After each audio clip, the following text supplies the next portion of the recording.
All right. Jake had a question about our fusion splice connectors, so we're going to show you how these are done. These are LC connectors. It's going to be for single mode fiber.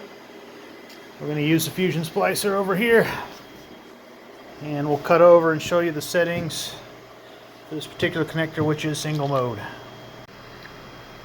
All right, over here we're going to select our splice mode, and we're going to want single mode auto. Select that. Alright, in the splicer, this has got the handler set for bare fiber splicing. We're going to pull one of the handlers off and put our splice connector handler in there. Alright, in that blister pack we got the 4 pieces. We've got the heat shrink sleeve, the LC connector, and I've got the sub-assembly in my hand here. We've got that handler changed out so the sub-assembly is going to fit right in there. They've got that marked with a dot for the top, so we'll pop that in there.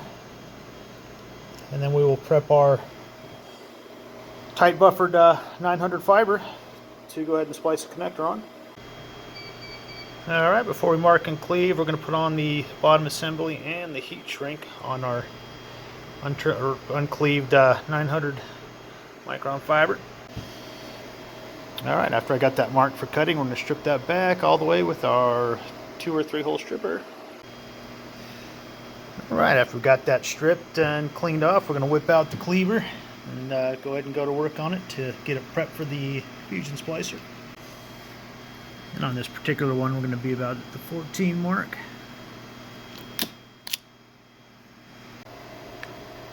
Alright, we got everything seated in the splicer and ready to go.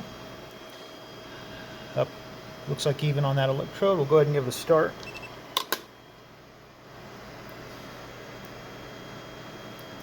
And the cleave looks good there. No loss on the weld. Alright, we'll go ahead and put the shrink wrap on and dress the fiber.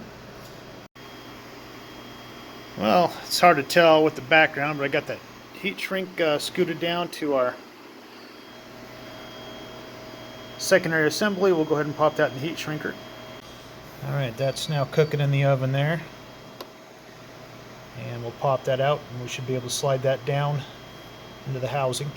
Alright, unfortunately I don't have my phone holder, so with one hand here, we'll see if we can slide that housing down over. Okay, we got the LC housing on. We're just going to slide that over the heat shrink spring, pop it together. We got that, and we'll pull that off the LC connector, and we're done. Alright, and then you can put the cap back on, make a little dust cap, and then we can connect it up to our LIU, and we are good.